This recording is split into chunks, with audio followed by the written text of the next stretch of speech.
बिस्मिल्लाहिर्रहमानिर्रहीम बिस्मिल्लाहिर्रहमानिर्रहीम अस्सलाम वालेकुम viewers, I am Zainab Rashid and welcome to my channel. Students, last video में हमने जहाँ से अपने ये डिस्कस करना छोड़ा था वहीं से हम स्टार्ट कर लेते हैं। और कुछ क्वेश्चन मैंने लास्ट वीडियो में बता दिए हैं, वो आपके आधे से ज़्यादा जो है लेक्चर्स कवर कर चुके हैं। आज की वीडियो में मैं जो है 150 तक आपके लेक्चर्स कवर हो जाएंगे। तो चले स्टार्ट करते हैं। ये उसी फाइल में है, ये डिस्क्रिप्शन में भी होगी, लेकिन अगर आप सुन लेंगे तो आपको एक दफ़े वो फाइल पढ़नी पड़ेगी अगर आप ये वीडियो गौर से सुन लेते हैं। नेक्स्ट हमारा शॉर्ट और लॉन्ग क्वेश्चन है, what is the chemical composition of proteins. Proteins हमें पता है किससे बनते हैं, अमाइनो एसिड से। ठीक है, अमाइनो एसिड है, ये मोनोमर है और ये मिलकर छोटे यूनिट पॉलीमर यानी बड़ा यूनिट बनाते हैं प्रोटीन्स। और इनका साइज़ जो होता है छोटे से लेकर बड़ा तक होता है। और हर प्रोटीन्स जो होती है वो 20 डिफरेंट टाइप्स के अमाइनो एसिड से बनी थी, ये बताना है। और हमारे पास आपने अमाइनो एसिड की ये बतानी है स्ट्रक्चर कि एक अमाइनो एसिड के अंदर अमाइन ग्रुप होता है, कार्बोक्सिलिक ग्रुप होता है दोनों साइड पे, एक साइड पे अल्काइल ग्रुप कोई भी आर अटैच होता है, एक तरफ हाइड्रोजन एटम होता है और दरमियान में अल्फा कार्बन होती है। तो ये आपने इसकी कंपोजिशन बतानी है। What is the homologue modelling, या हम होमोलॉग मॉडलिंग में पहले भी वीडियोस में समझा चुकी हूँ। होमोलॉग मॉडलिंग क्या होती है, protein sequence give rights to its structure. एक प्रोटीन के सीक्वेंस से हमने दूसरी प्रोटीन के सीक्वेंस का स्ट्रक्चर ड्रा करनी है। मिसाल के तौर पर, if another protein which has a similar sequence also has the structure known, the structure of an known protein can be predicted based on the similar protein. यानी हमारे पास एक प्रोटीन P1 है, उसके हमारे पास सीक्वेंस पता है, उसकी स्ट्रक्चर भी पता है। दूसरी प्रोटीन है P2, वो अननोन है, यानी उसकी स्ट्रक्चर हमें नहीं पता है, सिर्फ सीक्वेंस पता है। इन दोनों को हम आपस में कंपेयर करेंगे। ठीक है, इन कंपेयर करने से अगर इनका सीक्वेंस मैच हो जाता है तो इस सीक्वेंस की बेस पर, जिससे इसका मैच हो रहा है, इस प्रोटीन की बेस पे P1 की बेस पे हम P2 की स्ट्रक्चर ड्रा कर सकते हैं। इसे बोलते हैं homolog modelling. It is then possible to identify unknown protein structure by just examine the homolog portion. Homolog protein क्या होती है, दो प्रोटीन्स के सीक्वेंस में आपस में जो सेम सीक्वेंस के पार्ट है ना, उनको कहते हैं होमोलोगो पार्ट। नेक्स्ट है कि इसकी आपने ये बताना है कि इससे हमें किसी भी प्रोटीन की जो टर्शियरी स्ट्रक्चर है, 3D स्ट्रक्चर, वो फाइंड आउट कर सकती हैं। तो नेक्स्ट हमारे पास है, what are the 7 steps of homology modelling के 7 स्टेप क्या है। सबसे पहले हमने क्या करना है, वो प्रोटीन P1 जिसका हमें स्ट्रक्चर मालूम है उसका टेम्पलेट लेंगे। ठीक है, उसका सीक्वेंस ले देंगे, उसको मैच करेंगे, उसको अलाइन कर लेंगे। उसके बाद दूसरी प्रोटीन जिसका सीक्वेंस हमें पता है लेकिन स्ट्रक्चर नहीं पता, उसका भी सीक्वेंस लेके इससे हम उसको अलाइन कर लेंगे, अलाइनमेंट कर लेंगे। फिर इस दोनों की आपस में अटैच करवाएंगे, बैकबोन जनरेशन होगी, फिर ये लूप मॉडलिंग होगी। लूप मॉडलिंग हो के इनमें आपस में जो स्ट्रक्चर बनेगी उसको हम बोलेंगे होमोलोगो मॉडलिंग स्ट्रक्चर, जिससे दोनों की स्ट्रक्चर हो जाएगी। एंड पे जो मॉडल बनेगा स्ट्रक्चर का, जो स्ट्रक्चर जो है मॉडल की शक्ल में आती है, मॉडल बनता है, उसको ऑप्टिमाइज़ करेंगे और एंड पे उसको वैलिड करेंगे कि ये मॉडल जो बना है ये ठीक है या नहीं है। तो ये आपने स्टेप्स जो है लिखने हैं। What are the modular for homology modelling. Modular होता है शॉर्ट जो है टर्म्स हैं जो आप यूज़ करते हैं, या फिर आप कह लें कि कोड्स हैं वो यूज़ करते हैं किसी चीज़ के लिए। मतलब LOG जो है किसी जगह पे लिखा हो तो इसका मतलब होगा log output from the run. B* लिखा होगा तो मतलब होगा कि ये जो प्रोटीन नाम की स्ट्रक्चर हमारे पास आई है, B* इसके साथ अगर लिखा हुआ है तो इसका मतलब होगा कि ये वाली प्रोटीन की स्ट्रक्चर हमने protein data bank online tool से ली है, उसके फॉर्मेट में ली है। इस तरह ये डिफरेंट जो हैं यहाँ पर सिम्बल्स हैं, आपको पता होना चाहिए ये सिम्बल्स किस का मतलब क्या है, इस सिम्बल्स का मतलब क्या है। इन सिम्बल्स को हम कहते हैं मॉड्यूलर फॉर होमोलोगो मॉडलिंग के अंदर जो यूज़ होती हैं। नेक्स्ट है, what is fold recognition. Threading किसे बोलते हैं, फोल्ड रिकॉग्निशन क्या आती है। जब हमारे पास होमोलोगो मॉडलिंग फेल हो जाए ना, उसके बाद हम एक और टेक्निक यूज़ करते हैं for the founding of structure of protein, उसे कहते हैं फोल्ड रिकॉग्निशन। फोल्ड रिकॉग्निशन में हम क्या करते हैं, finding the best fit of the sequence to a set of candidate fold. इसका क्या मतलब है, a protein is fold is defined by the way of secondary structure elements. हमने एक करना है, एक प्रोटीन लेनी है, प्रोटीन्स लेने हैं डिफरेंट प्रोटीन्स, उनकी हमने सेकेंडरी स्ट्रक्चर लेनी है। सेकेंडरी स्ट्रक्चर पता है ना, अल्फ़ा और बीटा पर मुश्तमिल होती है प्रोटीन की। उनको लेके हमने आपस में फ़ोल्ड करके उनको एक अरेंजमेंट दे देनी। उनको अरेंजमेंट देंगे तो वो कहलाएंगे कैंडिडेट फ़ोल्ड या फ़ोल्ड लाइब्रेरी। अच्छा, फ़ोल्ड लाइब्रेरी या कैंडिडेट फ़ोल्ड हमारे पास से पड़े हुए हैं, जिसमें ढेर सारी प्रोटीन्स की स्ट्रक्चर की सेकेंडरी स्ट्रक्चर जो है अलाइनमेंट तरतीब से पढ़ी है। एक वो प्रोटीन है जिसका हमें सीक्वेंस तो पता है लेकिन स्ट्रक्चर नहीं पता। फिर हमने इस प्रोटीन का सीक्वेंस इस जो कैंडिडेट फोल्ड हमने बनाया है सेकेंडरी स्ट्रक्चर के ज़रिए इससे कंपेयर करेंगे। कंपेयर करने के बाद इस प्रोटीन का जिस सीक्वेंस से मैच अप हो गया उसी सीक्वेंस की बेस पे हम इस प्रोटीन की क्या करेंगे, स्ट्रक्चर ड्रा करेंगे। इसे बोलेंगे फोल्ड रिकॉग्निशन। ठीक है, कॉमन फोल्ड कौन कौन से इंक्लूड है जिससे हम प्रोटीन कंपेयर का सीक्वेंस कंपेयर कर सकते हैं। एक है 4 हेलिक्स बंडल और एक है टिम बैरल, ये शक्लों के नाम है। ठीक है, नेक्स्ट है कि फोल्ड रिकॉग्निशन को हम थ्रेडिंग भी कहते हैं। ये तकनीक किसके लिए यूज़ होती है, प्रेडिक्टिंग प्रोटीन स्ट्रक्चर के लिए। ये उस वक्त हम यूज़ करते हैं जब होमोलॉग मॉडलिंग काम नहीं करती। थ्रेडिंग के लिए हम क्या करेंगे, हम माउंट करेंगे एक अमाइनो एसिड, यानी एक अमाइनो एसिड को सीक्वेंस लेंगे, उसे किसी दूसरी टेम्पलेट की स्ट्रक्चर के साथ जो कि फोल्ड लाइब्रेरी की यानी सेकेंडरी स्ट्रक्चर का जो फोल्ड बनाया उसके साथ हम अलाइन करेंगे। तो जो फोल्ड लाइब्रेरी के अंदर सीक्वेंस होगा उसके साथ हम इसको तरतीब से अलाइनमेंट करते जाएंगे और अपनी मतलूबा स्ट्रक्चर ड्रा कर लेंगे। तो वो यही कह रहे हैं कि कम्बिनेशन ऑफ सेकेंडरी स्ट्रक्चर आता है come together to form the best prediction. हम क्या करते हैं, सेकेंडरी स्ट्रक्चर की कम्बिनेशन बना के फोल्ड कैंडिडेट बनाते हैं ताकि अननोन प्रोटीन की स्ट्रक्चर फाइंड आउट हो सके। नेक्स्ट है what is iterative threading assembly refinement. ये एक टूर है, सर्वर है, इसको ITASSER ITASSER कहते हैं। इसका आपने डेरिवेटिव भी याद करना है। ये एक सॉफ्टवेयर है जिसके अंदर अगर हम कोई सीक्वेंस डालें किसी भी प्रोटीन का तो वो हमें उस प्रोटीन का पहले स्ट्रक्चर बताएगा, फिर उसका प्रोटीन का जो स्ट्रक्चर है किसी और प्रोटीन से कंपेयर करके उसका फंक्शन भी बताएगा किस प्रोटीन का काम क्या है। स्टेप्स इसके अंदर क्या है, ये स्टार्ट होता है फ्रॉम अमाइनो एसिड सीक्वेंस। कोई भी अमाइनो एसिड सीक्वेंस लेके हम इस टूल के अंदर डालेंगे, ये पहले जनरेट करेगा उस सीक्वेंस की 3D स्ट्रक्चर एटॉमिक मॉडल में, फिर हमें क्या करेगा, उसकी अलाइनमेंट करेगा इटरेटिव स्ट्रक्चर बना के। फिर बाद में क्या करेगा, जो स्ट्रक्चर ये देगा डेवलप करेगा उस स्ट्रक्चर को किसी दूसरी प्रोटीन के साथ कंपेयर करके मैच करके 3D स्ट्रक्चर मॉडल बना के इसका फंक्शन भी बताएगा कि इस प्रोटीन का फंक्शन क्या है। ठीक है, आउट ये आगे वही बात लिखी हुई है। ITASSER जो है वो हेल्प करता है अमाइनो एसिड सीक्वेंस के अंदर फोल्ड करने में और सेकेंडरी स्ट्रक्चर डेटाबेसिस के साथ मिलकर काम करता है। ये प्रेडिक्ट करने में मदद करता है स्ट्रक्चर को। What are advantage and disadvantage of threading. जो ऊपर हमने थ्रेडिंग पढ़ी है, ठीक है, फोल्ड रिकॉग्निशन की तकनीक, इसके डिसएडवांटेज क्या है। एडवांटेज इसके क्या है, थ्रेडिंग इज़ ए तकनीक फॉर प्रेडिक्टिंग प्रोटीन स्ट्रक्चर। इससे हमें प्रोटीन की स्ट्रक्चर मालूम होती है। ये उस वक्त हम यूज़ करते हैं जब होमोलॉग मॉडलिंग फेल हो जाती है, प्रोटीन की स्ट्रक्चर प्रेडिक्ट करने के काबिल नहीं रहती। थ्रेडिंग जो है वो हमारी हेल्प करती है सेकेंडरी स्ट्रक्चर को फाइंड आउट करने के लिए प्रोटीन्स की, और सेकेंडरी स्ट्रक्चर के ज़रिए किसी भी प्रोटीन की टर्शियरी स्ट्रक्चर को भी फाइंड आउट करने में हेल्प करती है। इसका ये फ़ायदा है। For the Twilight zone with low alignment quality and identify threading is useful. Threading का एक यूज़ ये है कि ये ट्विलाइट जोन बताती है कौन सी है। ट्विलाइट जोन कौन सा होता है, एक हमारे पास प्रोटीन है का सीक्वेंस है अमाइनो एसिड का, उसमें एक जोन एक छोटा सा रीजन है ऐसा है जो वैसे तो अननिग्लिजिबल है, लेकिन उसमें अगर थोड़ी सी भी चेंजिंग होगी तो वो आगे जाके बीमारी काज करेगा। उस छोटे से रीजन को पहचानने को कहते हैं ट्विलाइट जोन। तो जो थ्रेडिंग होती है वो इसे बीमारी काज करने वाले जोन को पहचान के उसको भी फ़ायदा देता है।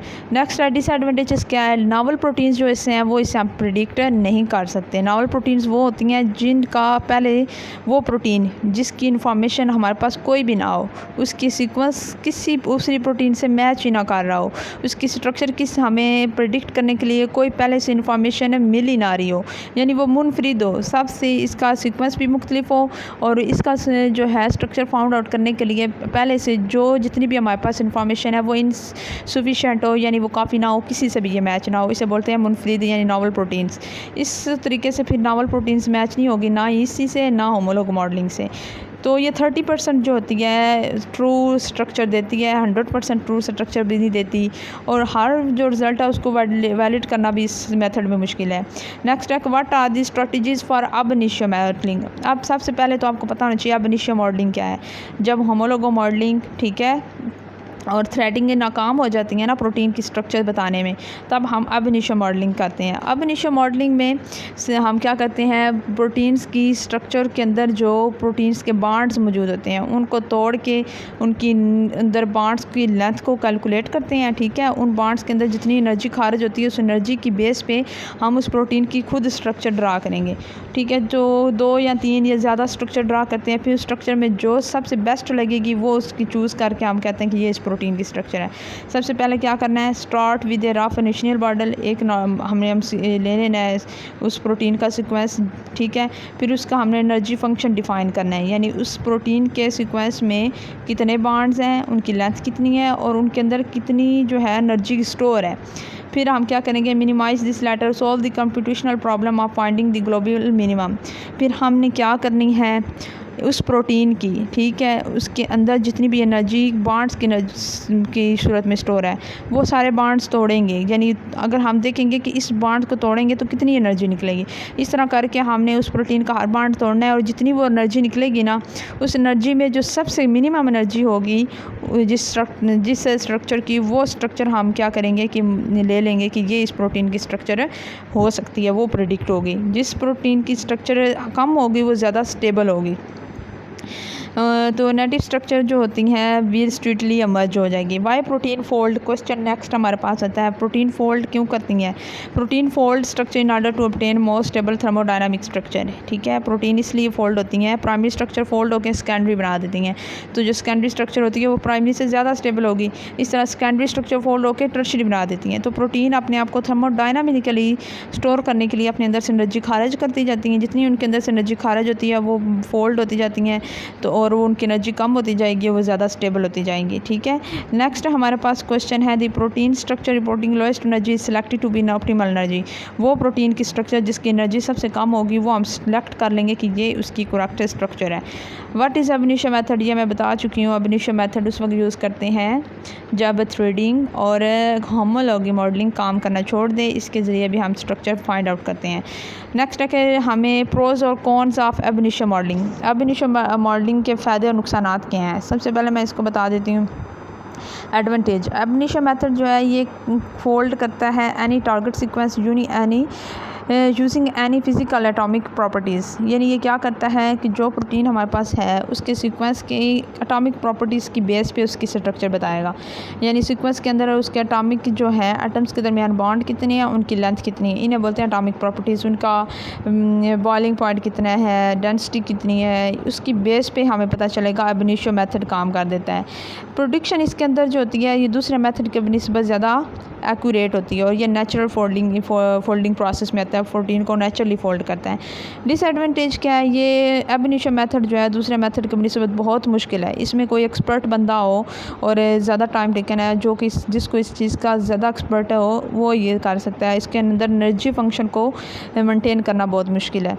This method can slow due to the huge possibilities, ज़्यादा पॉसिबिलिटीज़ होने की वजह से ये मेथड बहुत स्लो है। यानी अब एक सीक्वेंस के पे हमने एनर्जी के बेस पे उसकी एक स्ट्रक्चर ड्रा की है, फिर दूसरी स्ट्रक्चर ड्रा की है, फिर तीसरी स्ट्रक्चर ड्रा की है। अब इन तीनों में से वो स्ट्रक्चर हमने करेक्ट करनी है जिसकी एनर्जी सबसे कम होगी, तो पॉसिबिलिटी ज़्यादा होती हैं। वो ढूंढना जिसकी एनर्जी सबसे कम हो बड़ा मुश्किल काम है। नेक्स्ट है कि चैलेंजेस क्या हैं। अब इनिशियो मॉडलिंग को शॉर्ट क्वेश्चन पूछ सकते हैं, इसके अंदर कौन कौन सी मुश्किलात आती हैं। सबसे पहले तो इसको एक्यूरेटली डिस्क्राइब करना, इसके अंदर एनर्जी को, ठीक है, कि किस स्ट्रक्चर की एनर्जी सबसे कम है ये डिस्क्राइब करना बहुत मुश्किल है। दूसरा, ये नेटिव और नॉन नेटिव स्ट्रक्चर के दरमियान फ़र्क नहीं करती। तीसरा, इसके अंदर हम कंप्यूटेशन यानी एनर्जी की कैलकुलेशन करना भी बहुत मुश्किल है। नेक्स्ट हमारे पास शॉर्ट क्वेश्चन है, how many types of alignments. Alignments क्या होती है, सीक्वेंस को, ठीक है, किसी दूसरे सीक्वेंस से कंपेयर करके उसको अलाइन करना काम को अलाइनमेंट कहते हैं। यानी अगर हमारे पास एक सीक्वेंस है ABCD, ठीक है, दूसरा सीक्वेंस है ABC नहीं है, D है, तो ये B से अलाइन हो जाएगा, A से अलाइन हो जाएगा, D से अलाइन हो जाएगा, C के जगह पे कोई ही नहीं है ना दूसरे सीक्वेंस में, तो यहाँ पे गैप आ जाएगा, तो इसको कहते हैं अलाइनमेंट। अब दो तरह की अलाइनमेंट होती है, एक होती है ग्लोबल अलाइनमेंट, एक होती है लोकल अलाइनमेंट। ग्लोबल अलाइनमेंट में क्या कहते हैं, एक सीक्वेंस को हम उसके एक सिरे से शुरू करते हैं, ठीक है, और उसके दूसरे सिरे तक एंड तक टोटल उसको अलाइनमेंट उसकी करेंगे, ठीक है। यानी A को A से मिला देंगे, B को B से, C जो रीजन मैच करेंगे उन सब को आपस में मिला देंगे, इसे बोलेंगे ग्लोबल। ग्लोबल अलाइनमेंट करने के लिए हमें एक टूल चाहिए होता है ऑनलाइन, उसे बोलते हैं नीडलमैन वंच एल्गोरिदम। ये आपने याद रखना है, नीडलमैन वंच एल्गोरिदम ग्लोबल अलाइनमेंट करता है। दूसरा है क्या, लोकल अलाइनमेंट। लोकल अलाइनमेंट में क्या होता है, हमारे पास अगर ABCDE सीक्वेंस है तो दूसरी जगह हो सकता है है, सी है, बी है, डी है। तो ये क्या करेगा, ए को मैच करेगा, हाईली जो मैच पोर्शन है उनको आपस में मैच करेगा, सी को सी कर देगा, जहाँ से मैच नहीं हो रहा वहाँ से मैच नहीं करेगा, ये अंदर अंदर के रीजन्स को जस्ट मैच करेगा। इस लोकल अलाइनमेंट को करने का जो टूल है वो है स्मिथ वाटरमैन एल्गोरिदम यूज़ किया जाता है। नेक्स्ट हमारे पास क्वेश्चन है, how many types of phylogenetic trees. Phylogenetic trees क्या होते हैं, यानी फाइलोजेनेटिक ट्रीज़ में हम कहते हैं कि एक हमारे पास यहाँ पे एंसेस्टर है, उस एंसेस्टर से आगे जितनी भी उसके डिसेंडेंट्स निकले हैं उसका हम एक दरख्त बना देते हैं, ट्री बना देते हैं, ताकि तमाम एंसेस्टर के साथ तमाम डिसेंडेंट का आपस में रिलेशन मालूम किया जा सके। इसको बोलते हैं फाइलोजेनेटिक ट्री। यानी अगर एक एंसेस्टर है एक स्पीशीज़ का, ठीक है, उस स्पीशीज़ से कोई दूसरी स्पीशीज़ निकली है, फिर उससे कोई तीसरी निकली है, फिर कोई चौथी निकली है। अब ये तीनों आपस में मुख्तलिफ होंगी स्पीशीज़, लेकिन इनका एंसेस्टर क्या होगा, सेम होगा। जो एंसेस्टर होगा उसको हम कहेंगे रूट, ठीक है। और ये जो ऊपर बनती जा रही हैं, अगर इनकी लेंथ आपस में बराबर है तो ये होगा अनस्केल्ड, अगर इनकी लेंथ बराबर नहीं है तो इसे बोलेंगे स्केल्ड ट्रीज़ है। तो ये इनकी इकसाम अपने सिर्फ नाम याद रखना है। फाइलोजेनेटिक ट्रीज़ कौन सी हैं, स्केल्ड है, अनस्केल्ड है, रूटेड है एंड अनरूटेड है।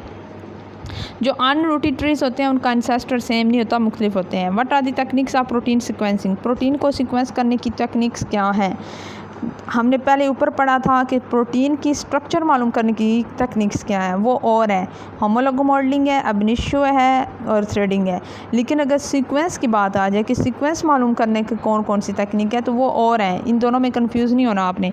ये एक है सबसे पहले एडमॉन डिग्रेडेशन, जिसमें एडमॉन ने एक बंदा है जिसने एक प्रोटीन को डिग्रेड करके उसका सीक्वेंस मालूम करने का तरीका बताया था। दूसरा है मैस स्पेक्ट्रोमेट्री, इसमें हम प्रोटीन के मैस टू चार्ज रेशो से हम पता लगाते हैं कि प्रोटीन का सीक्वेंस क्या है। तीसरा प्रोटीन आयोनाइजेशन करके प्रोटीन का मैस को एनालाइज करके। चौथा है प्रोटीन के फ्रेगमेंट बना के हम उसकी क्या कर सकते हैं, उसकी सीक्वेंस मालूम कर सकते हैं। नेक्स्ट है कि what are the online tools for composite scoring scheme. Composite scoring करने के लिए कौन से ऑनलाइन टूल हैं, नेम बताएं। एक है मैस्कोटा, दूसरा है सिक्वेस्ट है, तीसरा है प्रोसाइट पीसी। ये आपने नाम लिखना है। नेक्स्ट हमारे पास आ जाती हैं how many types of protein structure. एक प्रोटीन है उसकी कितनी स्ट्रक्चर हो सकती हैं, तो वो 4 होती हैं। एक उसकी प्राइमरी स्ट्रक्चर होती है जिसमें सीक्वेंस बिल्कुल लीनियर तरीके से जुड़ते हैं और सीधी चेन बनाते हैं अमाइनो एसिड। दूसरी हमारे पास होती है सेकेंडरी। सेकेंडरी में जो प्राइमरी होता है ना, वो आपस में मिलकर एक कम्प्लेक्स फोल्ड होकर स्ट्रक्चर बनाते हैं, उसे बोलते हैं सेकेंडरी। फिर जब सेकेंडरी स्ट्रक्चर मिलेगी तो वो बना देगी टर्शरी। फिर जब सेकेंडरी स्ट्रक्चर आपस में फ़ोल्ड होकर कम्प्लेक्स एक स्ट्रक्चर बनाएंगी, उसे टर्शरी। और जब टर्शरी मज़ीद फ़ोल्ड हो जाए, ठीक है, फ़ोल्ड होती जाए उल्टी जाए, वो क्वाटरनरी स्ट्रक्चर बना देगी, मोस्ट स्टेबल है। नेक्स्ट है कि right the name of types of protein secondary structure. वैसे तो प्रोटीन की स्ट्रक्चर 4 है, लेकिन जो प्रोटीन की सेकेंडरी स्ट्रक्चर है इसके आगे टाइप है। कौन कौन सी हैं, 4 ही हैं इसकी भी। इसकी है एक हेलिक्स, ठीक है, जिसमें स्प्रिंग की तरह प्रोटीन की स्ट्रक्चर बनती है। दूसरा बीटा शीट, जिसमें जिग जैग के ज़रिए स्ट्रक्चर है, सेकेंडरी स्ट्रक्चर होती है प्रोटीन की। तीसरी है कॉइल्स। कॉइल्स में स्ट्रक्चर जो होती है वो इस तरह होती हैं, फोल्डेड, ठीक है, गोल गोल कॉइल्स बनी होती हैं। चौथी है लूप्स, ये भी लॉन्गिट्यूडनल लूप्स बनी होती हैं सेकेंडरी स्ट्रक्चर की। वह नेक्स्ट है कि what write the name of algorithm for predicting protein structure. जी, ऊपर हमने प्रोटीन की स्ट्रक्चर को फाइंड आउट करने के टूल्स देखे थे, ठीक है, तकनीक्स देखी थी। अभी जो है वो प्रोटीन स्ट्रक्चर को एल्गोरिथम देखनी है। इन दोनों में फ़र्क याद रखना है आपने। टूल्स और होते हैं और टेक्निक्स और होती हैं। टेक्निक्स लेबॉर्ट्री मेथड है और टूल्स जो हैं ये ऑनलाइन सॉफ्टवेयर भी हो सकते हैं या कुछ मशीनी भी हो सकती है। सबसे पहला टूल है चो-फेजमैन एल्गोरिदम। चो-फेजमैन एल्गोरिदम जो है ये एक ऐसा टूल है जिसमें हम प्रोटीन के अल्फ़ा हेलिक्स और बीटा शीट के रीजन जो है ना प्रोटीन के अंदर, वो जान सकते हैं, प्रोटीन की स्ट्रक्चर देख सकते हैं। दूसरी प्रोटीन कौन सा टूल है, PDB, प्रोटीन डेटा बैंक, ठीक है। इस पे जाके हम कोई भी प्रोटीन की स्ट्रक्चर फाइंड कर सकते हैं। नेक्स्ट है कि बायोइन्फॉर्मेटिक्स पढ़ने के बाद आपके पास कौन से करियर आते हैं, यानी आप कौन सा अपना बिज़नेस खरीदने के लिए कौन से फील्ड में जाएंगे, क्या करेंगे, और अगर आपने जॉब्स करनी है तो कौन सी आपको प्रोवाइड है। तो पाकिस्तान में अपॉर्चुनिटी करने के लिए बायोइन्फॉर्मेटिक्स के ऊपर बिज़नेस करने के लिए आपका सबसे पहले माइंड स्मार्ट होना चाहिए। आपके पास कंप्यूटर होना चाहिए जो इंटरनेट से कनेक्ट हो हर वक्त। डेटाबेस आपको बनाने आने चाहिए, यानी आप सॉफ्टवेयर इंजीनियर भी हों बायोलॉजिस्ट के साथ साथ, तो सॉफ्टवेयर डेवलपमेंटल स्किल होनी चाहिए। अपनी आज का जो गूगल, फेसबुक, अब्बर है, ये भी बायोइन्फॉर्मेटिक्स के टूल पे हेल्प काम कर रहे हैं। नेक्स्ट जो फार्मास्यूटिकल कंपनीज़ हैं, इनमें जाके आप इन्वेस्टिगेशन के तौर पर काम कर सकते हैं, ये भी आपका एक टूल है। फार्मास्यूटिकल जो कंपनीज़ होती हैं वो भी इन्वेस्ट करती हैं, ठीक है, वो बायोइन्फॉर्मेटिक्स के ज़रिए हेल्प लेती हैं, डिज़ीज़ देखती हैं कौन सी डिज़ीज़ किस प्रोटीन से हो रही है, फिर वो फार्मास्यूटिकल कंपनीज़ जो होती हैं वो ड्रग्स बनाती हैं। नेक्स्ट जॉब्स कौन कौन सी है? फार्मास्यूटिकल गैंट्स कंपनी में आप काम कर सकते हैं, किसी भी रिसर्च सेंटर में, लैब में जाके, या यूनिवर्सिटीज़ में आप काम कर सकते हैं, हॉस्पिटल्स में, और डायग्नोस्टिक जो है आईटी में डिपार्टमेंट जो है उसमें कर सकते हैं। अपनी कंपनी भी आप बायोइन्फॉर्मेटिक्स बना सकते हैं। तो ये आपने कुछ क्वेश्चन थे, अगर आपने ये फ़ाइल अच्छे से कर ली है तो आपके सारे हैंडआउट्स के जो लेक्चर हैं वो कवर हो गए हैं। तो आप ये वीडियो अच्छे से गौर से देख लीजिएगा। कोई क्वेश्चन हो तो कमेंट में पूछ सकते हैं। आज की वीडियो के लिए इतना ही, मुझे दीजिए इजाज़त। अल्लाह हाफ़िज़।